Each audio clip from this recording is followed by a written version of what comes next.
What is up, everybody? This is Anime Squad Minis, episode 12. And I am your host, Omar. This is David. And like always, and don't forget to like, comment, subscribe, and hit that notification bell. It helps us out with the algorithm, YouTube, all that YouTube shenanigans. And always, we have social medias, Twitter, Twitter, Facebook, Instagram, Discord, all that good stuff. And like always, we have timestamps for the favorite shows of the minis.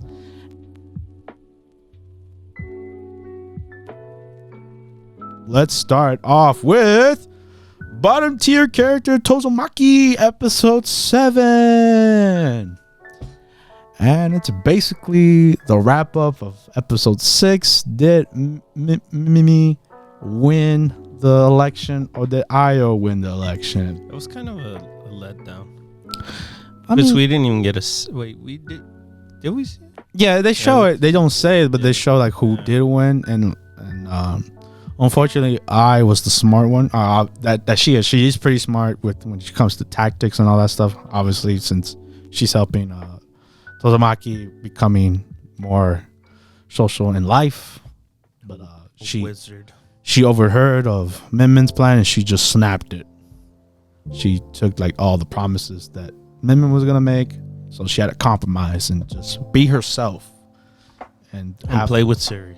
Yes, play with Siri, which it was a cute little moment showing that, you know, if she becomes elected, she's just gonna be herself and hopefully try her best, even though.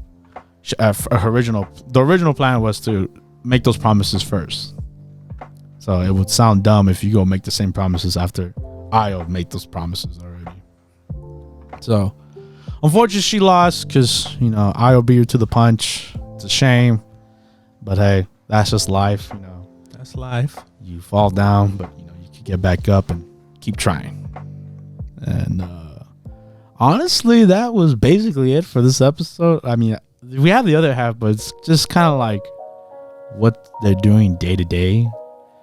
They're still competing. Yeah, Minmin and Io are like always buddying each other. It's now physically with running, and Tama, our orange hair girl, we found out that she's been friends with Minmin because Minmin couldn't stop annoying her. She kept annoying her every day, so they became friends. And it's cute. It's a little obviously Minmin being cute. I feel like I'm saying the Smash Brothers character. But yeah. And then they also had a little origin for the short hair girl. Yeah. Like how they got together and how she opened up to. She was weird. Yeah, she was kind of like an outcast. Yeah. She wanted to be MC, looking out the window kind of girl. Oh no, and also Minmin was the weird one. Yeah, she's always been weird, but that's what makes her adorable. She's like the weird, spunky girl. And there was a moment where like she invited our main character to come hang out with her, but he didn't get the clue until later. So that was a shame. And then, sorry, excuse me. Our man sets up a date. Sets up a date with the purple hair girl. The shy one at the library, and it was cute how they interacted. It's because like they both kind of wanted to go see I guess the film inspired by the novels, and yeah, that was cute, and I can't wait to see how that date goes. Yeah, and that's it. That's basically it for this episode. It was pretty self-explanatory, just a conclusion, and just see how he's handling the situation, and I just been like, hey, you're doing pretty good now with life, the game of life, you know. Yeah, I don't know, for at least for this girl, it wasn't that entertaining episode wise. Who, I? Yeah. Mimimi. Oh, yeah, because after her loss, she kind of had to cope with it, you know. So like, you know, obviously she's not happy. No one wants to lose, right? So we learned that in last week's episode, and then this week, like, she had to face the realization that she got second again. Face the facts. So she's just trying to cope with it, and yeah, we'll see what happens. Not a lot happened, but it's just one of those episodes where not a lot happened, and hopefully we'll see next week what happens on the date? We have Rent a Girlfriend, episode 5. And man, this after last week with the cliffhanger, now we get resolution of how that resolved and what happened. And man, Chizuru best girl for the minis. Damn, it's wild, man. Yeah, man, freaking my man dove in for her. You know, just because she's your rent-a girlfriend doesn't mean can't go save her, right? It's funny too because he made it seem like he did like a heroic thing, and then when we see him, like he was already like he's passed out and stuff. Yeah, like he was he's out like water system. He's kind of like drowning. Yeah. Right. So he needs. But Chizuru had to come in and save him. And, you know, give him CPR. Pretty much. Yeah. And it was just funny how like. I like his mental thoughts. Mm-hmm. He's dying and stuff. He's like, oh man, I didn't get the girl I wanted. I let grandma down. I let grandma down. My best friend down. This is how I'm gonna die. I didn't go on the hangout with mommy. Yeah, but hey, Chizuru saved them, so he's like, oh, thank you. Woke up to that kiss. Woke up to that CPR kiss. Yeah. You know, the trope and stuff. Pretty much. And they're like, damn, bro, you want to go save her? That's crazy. And then obviously mommy got jealous. She was like, oh, F that guy. Yeah, she was mad. Big mad. But who cares? Because she's just, Hello, jelly. And then we saw a little bit. Chizuru was just like, she didn't say it, but it was kind of foretold by the machine itself. It was like, hey, are you okay, girl? Your heartbeat's racing. I like that little moment. Seeing like, you know, she was thankful and, you know, like pretty like embarrassed about the whole situation. So that was cute, kawaii desu. But hey, that's just the first half. The second half is like the whole spa incident with Jima, the Jimas.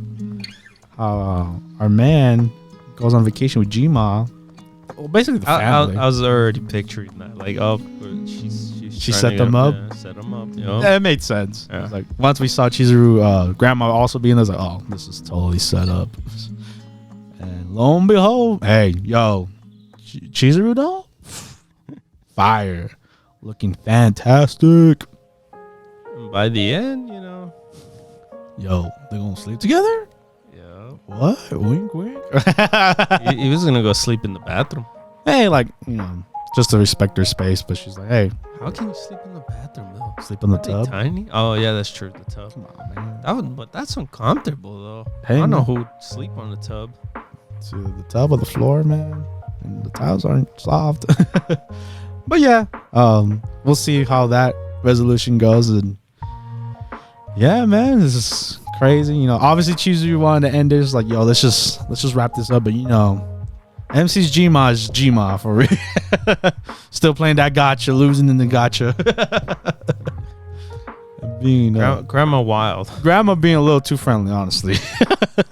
That's not related to her, you know. So hey. But hey, she wants this relationship to happen. Yeah, just like everyone else. We all see it. But yeah, fun episode. Can't wait to see Chizuru and our MC more. And we'll see the resolution of the spa vacation. We have Platinum End, episode 17. And yeah, so I guess this episode is mostly just an Avengers Assemble kind of episode. Because, yeah, I guess everybody... Now that Metropoliman's gone, like everybody's pretty much on the same page. Is like, oh, we gotta like assemble everybody together now. So it's like we gotta figure out who's gonna be God. And so we lost a psychopath that was Metropoliman. Now we could actually be able to properly explain as to like what's going on and everything. But of course, not before Kanade Uryu's, aka Metropoliman's quote unquote friend, gets shot with an arrow by Mirai and Saki. Mirai specifically. But what's kind of interesting though is that when Mirai shot him, when Mirai shot Metropoliman's, again, quote unquote friend, he, for whatever reason, his reverence and love for Mirai made him lie that he was actually a follower, well, no, a candidate for God, a God candidate. And I'm like, what the hell? Wow, how does that work? Like, he lied about it. It's like, oh, I just wanted to be like, I just wanted you to accept me. That's the reason why I lied that I'm a God candidate. And it's funny too, because it's like, he lied about it when he first gets shot. He lied about it, and then he was like, and later on in that same episode, he's like, no, I'm sorry, I'm not an actual God candidate. I just wanted you to like me. And I'm like, oh, okay. But that's not the weirdest. Okay, so that's not the weirdest part of the episode, because the weirdest part was like later on, they go in and then they find another God candidate who's like, I guess he's suicidal. He's like in middle school, but he figured out that suicide is the way to go, baby.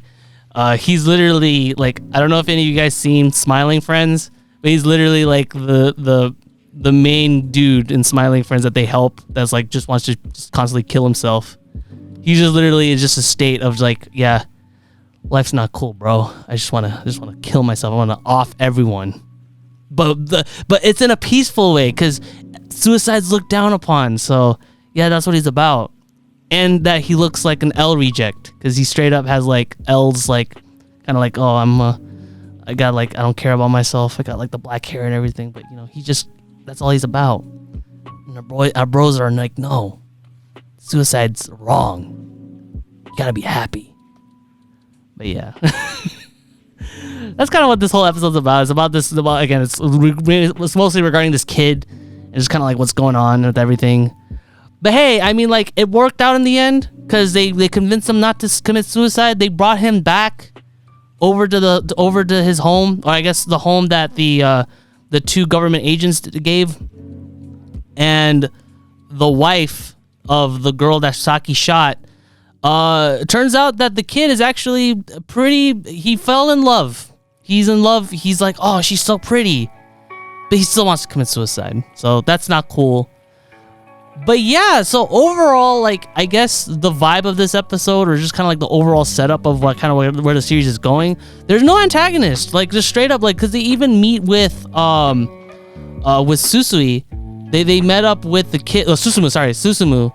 They meet up with him, and then they're like, hey, let's just talk. I'm Red. I'm the one that I'm the one that killed, or I guess that fought against Metropoliman. Let's discuss how this whole God thing is going to work. You have a white arrow. You're pretty much amazingly powerful.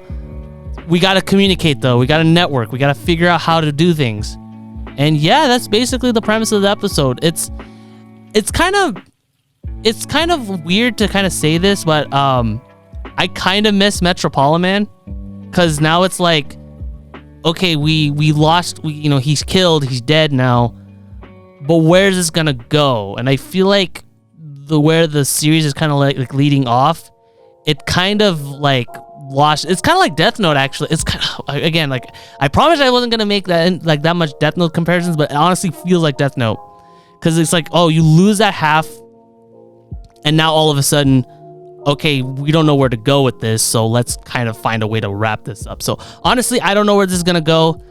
We are on episode 17. We only got like 6 more episodes left. It can literally go anywhere. I just hope that we get that entertainment factor, if not a little bit, but who knows? Anything can happen. I'm open for anything. It's Platinum End. We'll see what happens.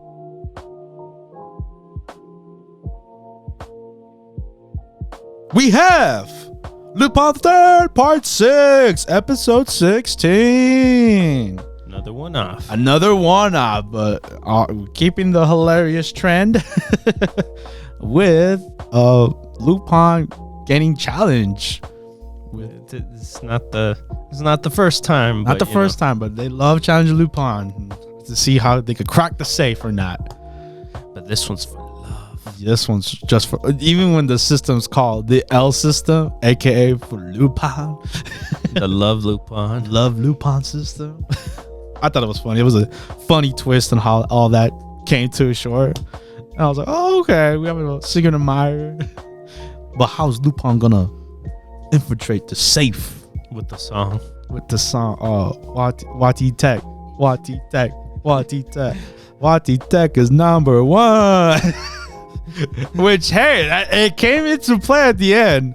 So I don't know why the truck was going around the warehouse saying that. Like, who's at the warehouses? Workers. I guess. Wati Tech. Wati Tech. Wati Tech is number one. I'm sorry. Don't worry, that episode was all about Wati Tech. Hey, man, how great of a service it is and how you should get it yourself. And that the reason why even Lupin couldn't get through that. Damn right. He got caught because, you know, Has that's this face recognition. failed Yeah. and got caught. But hey, I like how the preparation for the heist happens. Like, you see what. I feel like the squad didn't feel like doing it, and then I guess towards the end they're like, you know what, we got nothing else to do. Yeah, I guess so, right? Like, I got nothing else in my agenda. I could squeeze this in. While Lupin's doing his weights over here. Hey, man, I think he's a badass, bro. You gotta maintain that body. And that group meetup, man, of pure Lupin and Jigans and Oh, like the whole cosplayers. Cosplayers, Yeah. yeah. That was cool. That was fun. that was pretty smart. And his right. It's like, hey, y'all want to be criminals like me? Come to this group meeting, and we could steal this $500,000 dollar coin. not on that, but like it just reminds me of like how cosplayers are.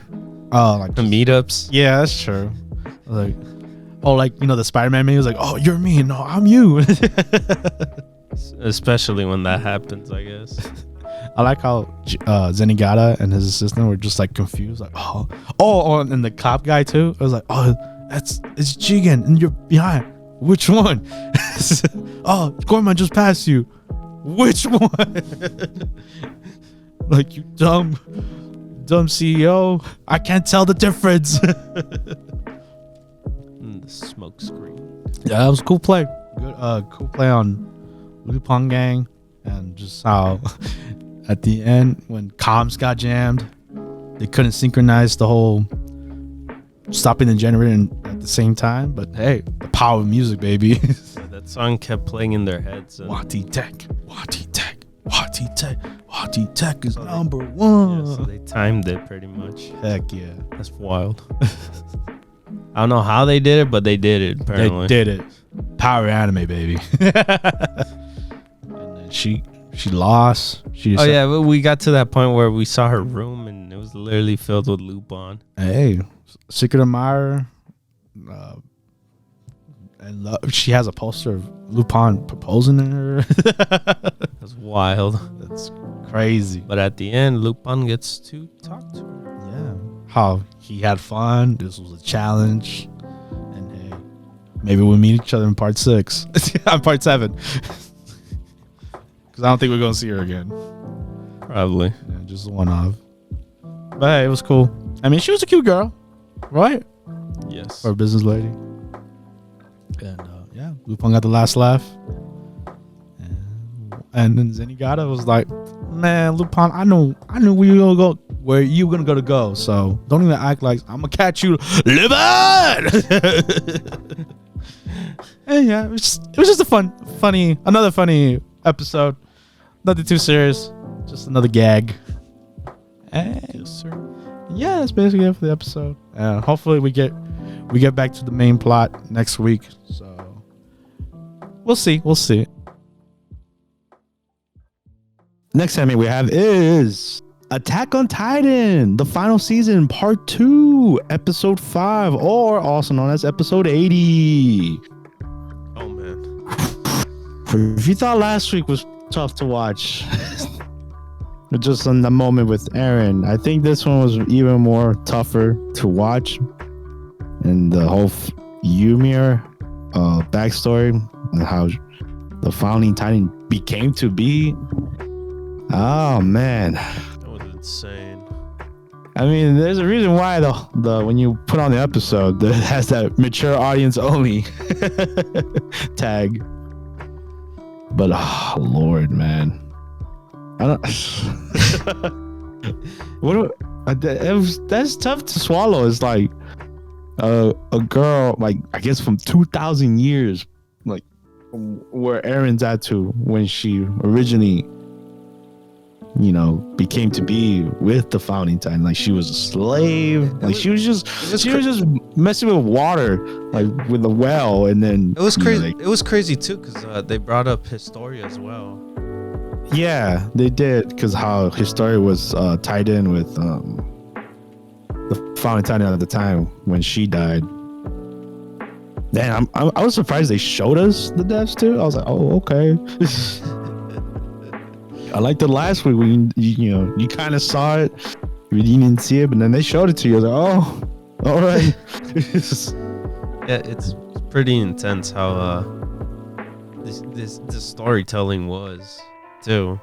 Like they made it. It felt like different from the show itself too when we were watching this flashback. Yeah, because it was a whole different tone and I mean, obviously, Attack on Titan right now is very tragic. So it felt the same vibe, but it was like with a whole different person, a whole different character. It's just she didn't say a word throughout the whole episode. It was like they were telling us the story, Yeah, and how she just stumbled upon the power when she was running away. Oh yeah, that was messed up too. The whole like everyone just turned on her. She got her eye taken out, and what was that? What else? Oh, she was free, but they were just shooting her with the arrows, like if you remember the scene of Apocalypto, like that kind of free. That was like wild. You have to run for your life. Jesus, man. She technically died, right? In a way. I guess she technically did die. She fell into the tree and she stumbled upon the power, and then she became the big Titan, became the secret weapon. Pretty much. And then Erin became the secret weapon. Yeah, man. How she was like the big weapon. She won many battles. So not only did she just stumble upon this power, she was a slave, went into war. Her prize was disgusting. Yeah, it was. And how she was just a baby machine at that point, and then she just wanted to die, man. Horrible king, yeah, horrible humanity, bro. And how her kids ate her as well to obtain the power, yeah. Her power, and then their grandkids had to eat their power, and the lineage goes on until when we got to where we at now with Erin and Zeke. On their conversation too with Erin and Zeke at the end. Oh man, that was nasty when Erin was like, "I'm not gonna lose, Zeke. I'm gonna rip my thumb off." He was getting out of the chain. He just yanked. Oh man, I was being squeezy. I was like, "Ugh, bro, that's nasty." But hey, Erin had a goal from the very beginning, and he was gonna make it come true. But it's weird because we know Erin's the bad guy, right? But then like at that moment, like he wasn't the bad guy, right? Because they have similarities. Both of them have similar kind of things. Yeah, and it's crazy because I know I've said it many times, but Erin has never had like. He's never made a choice. Like that life was chosen for him, and like the fact that we know about the future, seeing from the future and the past, and like Erin just experienced all that. He never had a life, so he was like, So you could tell that Erin was able to relate to her, to Ymir, and was like, "Hey, I understand, and you don't have to do this no more. You've been doing it for 2,000 years." Like, give me this power, I'll set you free. And it was pretty. Like it was intense. Right. It was intense too, because you get where Zeke's coming from too. When he was having his like even though it seemed wrong too, where he's like, listen to me. Yeah, like still giving her orders. Yeah. And that's why it was tough seeing her cry too, and it was like, damn, like it was like finally someone could set me free, legit free. And that's when Erin comes back to life, and becomes. Yeah. You think he's that big thing, right? No, he got that ability. Yeah, I think. Yeah, he got the power of the founding titan, and then he became that monstrosity. Pretty And much, I'm I just- feel like all those titans merged together. All his titans within him. Like, do you think he merged with his brother too? Yes. Ugh, Yes, he did. that's nasty. That's nasty. Yeah, because that was a blinding light right in front of his brother, and that's when, yeah, he became that big, bony. And if you, I know everyone has heard the song.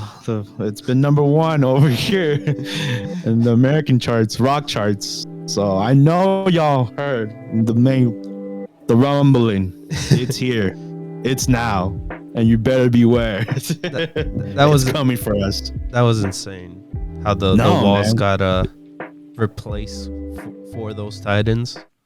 And it's been there since season 1, man. It was like that was the cliffhanger in season 1. It was like, what? How did these titans get here? And to see all of it was titans, and you're just like, holy crap! And it was surreal, man. Like, you know, you over here seeing Armin, like, yeah, we did it, we won, and then he's like, wait a minute, did we win? At what cost? Erin gives the message, bro. It's like, hey, I'm gonna kill everybody. And I'm just like, whoa. What I got is like, whoever was in the Island. Yeah, in the island. You guys are good. Everyone else, goodbye. That's what I got. Yeah, I can see that way, but I was just feel like he's gonna kill everybody no matter what. I think he's gonna end everything. Mm-hmm. The rumbling, bro. And it felt so real. It felt like, oh my god, this is the end of days and stuff. So they did a good job on the impact. Oh yeah, because he made sure for everyone to hear. For some reason, he has that ability to bring everyone kind of to that world. The world. Yeah, like how it took forever for Zeke to get Erin there, and then Erin was like, "Oh, I'm just that OP." I got the power. Literally. Yeah. So we'll see how things. To tell you the truth, I don't know what else could happen. I honestly don't know what happens in this show anymore. Like, I'm in it for the ride, and the ride is scary. I want to get off, but I can't get off now. I'm gonna give some. I'm gonna give a prediction on this one. Why not? You gonna give a prediction? Yeah. I'm gonna have a feeling that the main squad, is gonna try to find a way to calm down Erin. In general, especially Levi. If he's still alive, we still have no confirmation of that. We'll see when we get there, man. Yeah, I'm thinking, man. My mind is like, he's gonna come in, bro. I have a feeling, man. I don't like, to tell you the truth. I don't know anything about the manga. Me and Omar has been like we don't know nothing about it. Me and him are like, most of our friends know about the ending and all that, right? Oh yeah, this has been 9 years in the making, and coming, and yeah, man, we'll pay it off. Yeah, we we were pretty good on not knowing anything about it, right? No, or yeah, did you? Or did you know? Did you know? There was little spoilers here and there, but other than that, I mean, I didn't see this coming. So yeah, so all of this is like new to us in a way. But yeah, I'd love to hear what you guys feel about the rumbling. No spoilers, of course. Yeah, no spoilers, obviously, if you read the manga. But hey, I'm excited for the next episode, but also scared. And for my the people, phrase. And for the people, did you guys enjoy how it's animated? What you guys think of this episode? Yeah, honestly, this is just an event for me and David, and I think for the rest of the world of how hype it is. It's just the ending is just insane. Yeah. And that's gonna wrap up this week's animes for this week. And like always, I've been your host Omar. And this is David. And like always, guys, like, comment, subscribe, hit that notification bell, all that good stuff. And if you made it this far, thank you for listening. And we'll see you guys next week. Bye-bye, guys. Bye.